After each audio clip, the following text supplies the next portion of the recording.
But away from that, First Deputy Minority Whip and MP for Banda Ahmed Ibrahim on Thursday expressed shock at a statement issued by the majority side on the Speaker's handling of the Medina MP police saga.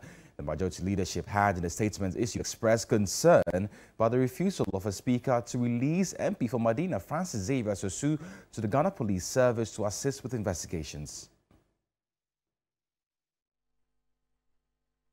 The leadership, together with the National House of Chiefs, together with the Attorney General, and together with our colleagues, the Minister for Interior and the Minister for National Security, will meet and look at the way forward.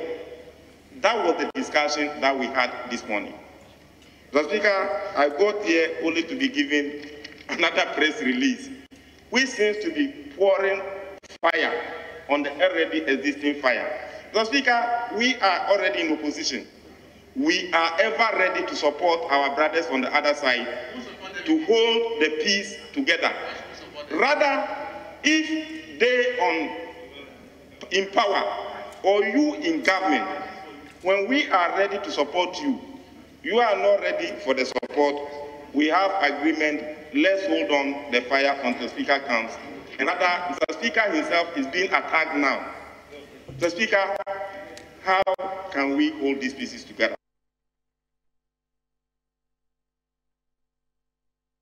But the Deputy Majority Leader, Alexander Kwabena Afenyo-Markin, says the intention of the majority side was not to undermine the authority of the Speaker with a statement issued earlier. Let's take a listen.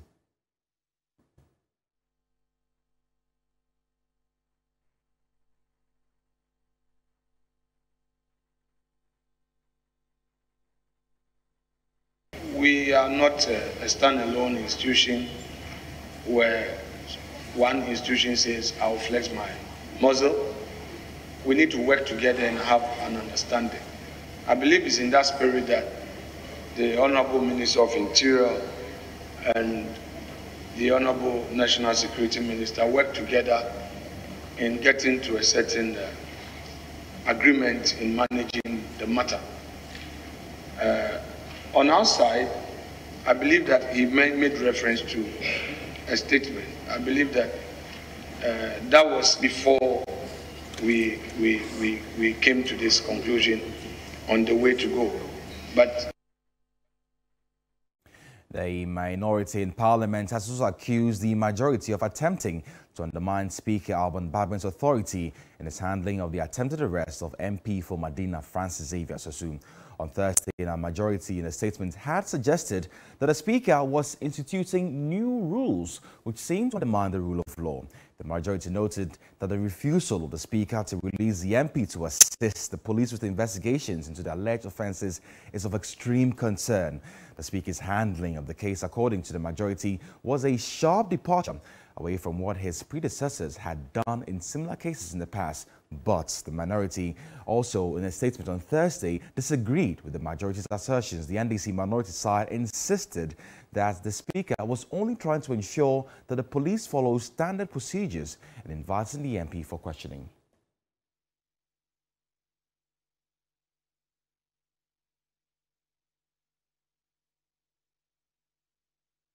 Well, still on the matter, some residents of the Medina constituency have been expressing dissatisfaction over the Ghana Police Service's actions to arrest the Member of Parliament, Francis Xavier Sosu, and the charges he has been accused of. They say his actions was in a bid to help resolve issues the constituents have made complaints against for some years now. Hence, the police should be objective in dealing with the issue.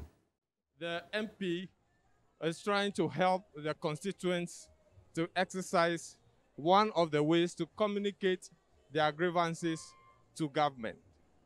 So in doing that, I don't think he has wronged or disobeyed the laws of Ghana.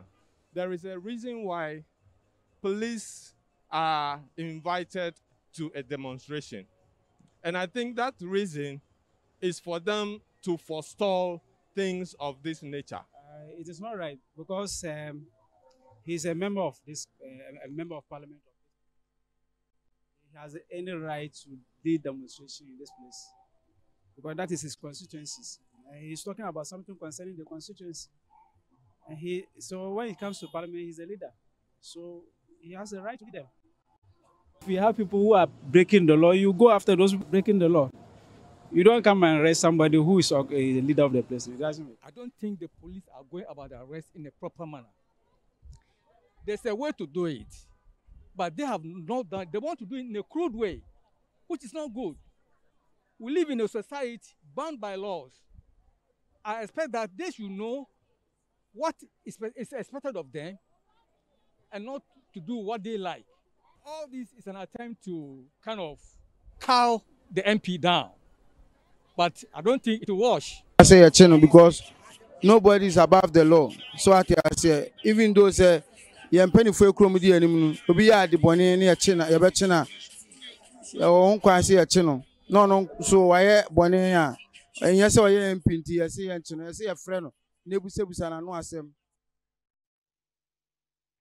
Now let's go on Zoom and speak with Professor Bafa Jimenduya, who's a governance expert. Thanks for your time, Prof. When we spoke to you on Tuesday, you did indicate that Speaker of Parliament should not frustrate the police in their work. Now, it seems the minority and majority are at loggerheads. What is your general overview of, i.e., the power tussle between what is going on right now? Well, thank you very much. In a way, it's very unfortunate that this issue has degenerated to a level where there seems to be a split within Parliament. I think this issue could have been resolved peacefully and amicably if there had been the initial consultation between the speakers of the Parliament and then the police. You see, the police started by saying that they simply wanted to invite the MP, Mr. Sosu, to help them in the investigation. They were not going to arrest him. And there's a big difference between being invited and being arrested. But somehow, this initial issue has, as I said, has blown out of proportion once a power play began to be seen in the way the Parliament wanted to relate to the police. I think, on one hand, it is healthy in the sense that it's going to help us to test the extent of the powers of Parliament, especially when it comes to the protection of parliamentarians who have been deemed to have flouted the law. So it's good that we are testing that. On the other hand, I think it's important for us not to undermine efforts of the police to begin to enforce the law. I think partly the problem has come partly because of the culture that we have had all these years where we simply disobey the police. You know that individuals at times fight with the police when they are approached by the police for all kinds of issues. So the first time that we are beginning to see the police asserting itself and enforcing these days, you drive through Accra, you're going to have a sense of discipline on the roads because the police are posted all over the place. So there are attempts to ask for accountability on the part of state officials. In this case, this parliamentarian, I think, has really gone haywire. And I want the Parliament, through the Speaker's office, to find a way to resolve this matter with the police in such a way that parliamentarians will not feel that they are above the law, and in the same way to help the police to begin to enforce the laws, as all of us are interested. Okay, Prof, I was going to get to that, but from the way things are going, how can we get out of this? How do we resolve this amidst the power play? What is the way forward? The way forward for me is through some kind of backdoor diplomacy. Either intervention by the highest office. We have to have an intervention to call the two sides quietly to resolve their differences. But in the end, I think the parliamentarians should be asked to respond to the invitation to assist the police. We cannot embarrass the police in executing their work simply because of the use of this protective law. In fact, most people will dispute. And in fact, there's also a controversy. There's no agreement over this immunity issue that the Speaker is pushing.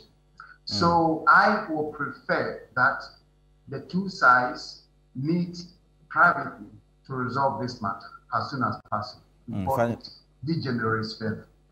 Okay, finally, before I let you go, would you say that the Speaker erred in how he has handled the situation so far? Excuse me, please repeat your question. Yeah, I just wanted to find out, do you think that the Speaker erred in how he has handled the situation so far? Well, the Speaker, I think, tried to do what speakers are supposed to do. First, go to the rescue of the parliamentarian. So he did right on that score. But I think the Speaker should have authorized the police to do the investigation that they needed to do with the parliamentarian. And I think the Speaker has a duty as the leader of Parliament to really assist the police in enforcing the law. There's not. I don't think that the police should be stopped from that. So I think if you look at the public sentiments on this matter, nobody wants a situation where parliamentarians will begin to think that they are above the law. But I think the processes by which the police should execute this particular issue, I think they should just find a way to talk with the Speaker and resolve it. And the earlier they do that, the better for all of us.